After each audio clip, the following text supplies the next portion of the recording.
மருத்துவர்கள் பாதுகாப்பாக இருக்க வேண்டும். இதற்கு அரசாங்கம் தனது அடிப்படை கட்டமைப்பை சரி செய்ய வேண்டும். இது முதல் நிகழ்வு கிடையாது. மக்களுக்கு எத்தகைய நம்பிக்கையை இந்த அரசாங்கம் ஊட்டப் போகிறது என்பதைத்தான் பார்க்கிறேன். இன்றைக்கு முதலமைச்சர் உட்பட யாருமே அரசாங்க மருத்துவமனைக்கு வருவதில்லை. கொரோனா நேரத்தில் நான் கூட போய் அரசாங்க மருத்துவமனையில தான் தடுப்பூசி போட்டுக்கொண்டேன். ஆனா நமது முதல்வர் தனியார் மருத்துவமனையில தான் போய் போட்டுக்கொண்டார். புற்றுநோய் தலைமை மருத்துவர் டாக்டர் பாலாஜி அவர்களை தீவிர சிகிச்சை பிரிவில் பார்த்துவிட்டு வந்தேன். அவர் பூரண குணமடைய வேண்டும் என்று நான் பிரார்த்திக்கிறேன். மருத்துவர்கள் சிறப்பாக அவருக்கு சிகிச்சை அளித்து வருகிறார்கள். இப்பொழுது பேஸ்மேக்கர் எப்படி பணியாற்றுகிறது என்பதை பரிசோதித்து கொண்டிருந்தார்கள். அவரே ஒரு இருதய நோயாளியாக இருந்து கொண்டு மக்களுக்கு சேவை செய்து கொண்டிருக்கிறார். அதனால் அவர் பூரண குணமடைய வேண்டும். மருத்துவர்கள் பாதுகாப்பாக இருக்க வேண்டும். இதற்கு அரசாங்கம் தனது அடிப்படை கட்டமைப்பை சரி செய்ய வேண்டும். ஏதோ ஒரு நிகழ்வு, இது ஒரு நிகழ்வாக நான் பார்க்கவில்லை. இது மருத்துவமனைக்கு வரும் ஏழை நோயாளிகள் எந்த அளவிற்கு நம்பிக்கையோடு வருகிறார்கள் என்பதை அரசாங்கம் உறுதி செய்ய வேண்டும். இன்றைக்கு முதலமைச்சர் உட்பட யாருமே அரசாங்க மருத்துவமனைக்கு வருவதில்லை. கொரோனா நேரத்தில் நான் கூட போய் அரசாங்க மருத்துவமனையில் தான் தடுப்பூசி போட்டுக்கொண்டேன். ஆனால் நமது முதல்வர் தனியார் மருத்துவமனையில் தான் போய் போட்டுக்கொண்டார். பிரதமர் கூட அரசாங்க மருத்துவமனையில் தான் போட்டுக்கொண்டார். ஆக மக்களுக்கு அரசாங்க மருத்துவமனையில் அத்தனை வசதிகளும் இருக்கிறது. இது முதல் தரமான சிகிச்சை இங்கே கிடைக்கிறது.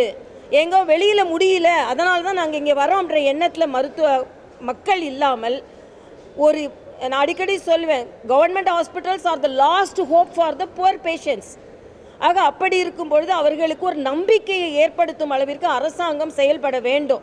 அதனால் இது ஒரு நிகழ்வாக நான் பார்க்காமல் மக்களுக்கு எத்தகைய நம்பிக்கையை இந்த அரசாங்கம் ஊட்டப் போகிறது என்பதைத்தான் பார்க்கிறேன். ஆக இங்கே வர மக்கள் காத்திருக்க வைக்காமல் அவர்களுக்கு என்னென்ன சிகிச்சை என்பதை வெளிப்படையாக அவர்களுக்கு சொல்லி அவர்களுக்கான ஒரு சுமூகமான உறவு மருத்துவர்களுக்கும் நோயாளிகளுக்கும் இருக்க வேண்டும். அதுக்காக பப்ளிக் கிரீவன்ஸ் ரிட்ரஸல் செல்னு ஒன்று வைக்கலாம், வெளியே புகார் பெட்டிகள் வைக்கலாம். புகார் போட்ட உடனே டாக்டரை சஸ்பெண்ட் பண்ணணும் தான் இல்லை, அதில் என்ன பிரச்சனை என்பதை பார்த்து சுமூகமாக ஒரு தீர்வை, ஒரு விவாதத்தை, ஒரு விளக்கத்தை கொடுக்கலாம். மருத்துவர்களுக்கும் என்ன பிரச்சனைகளை நோயாளிகள் தேடுகிறார்கள், அவர்கள் என்ன பிரச்சனையை அணுகுகிறார்கள் என்று நன்றாக தெரியும். எந்த மருத்துவரும் பாராபட்சத்தோடு சிகிச்சை அளிப்பது இல்லை.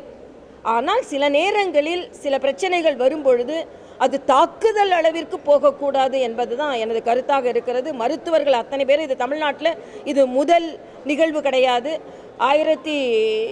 2009ஆம் ஆண்டே மருத்துவமனை பாதுகாப்பு சட்டம் என்று கொண்டு வரப்பட்டது. ஆனால் அது இன்று காகிதத்தில் தான் இருக்கிறது. நான் இன்னைக்கு ஒரு ஆலோசனை சொல்லியிருக்கேன், ஒவ்வொரு மருத்துவமனைக்கும் வெளியேயும் அந்த சட்டத்தை பற்றிய ஷரத்துக்களை வெளியே ஒரு பலகையாக வைத்தால் நல்லது. அதே மாதிரி வெளியே மருத்துவர்களுக்கு ஹெல்ப் டெஸ்க் வைக்கலாம், வாலண்டியர்ஸ் அதிகமாக போடலாம். மருத்துவமனைகளில் உள்ள காலி இடங்கள் நிரப்பப்பட வேண்டும். ஏனென்றால் மருத்துவர்கள் அழுத்தத்தோடு இருக்கிறார்கள்.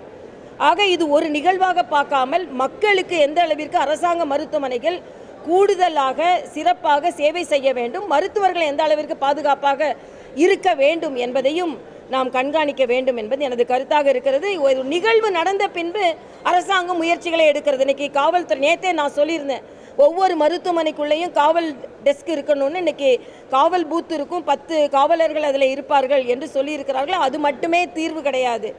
ஆயுதம் ஏந்திய போலீஸாரும் காவல் பூத்துகள் மட்டுமே தீர்வு கிடையாது. மக்களுக்கு ஒரு நம்பிக்கை ஏற்படுத்த வேண்டும், மருத்துவர்களும் பாதுகாப்பாக இருக்க வேண்டும். அதுதான் எனது கருத்தாக இருக்கிறது.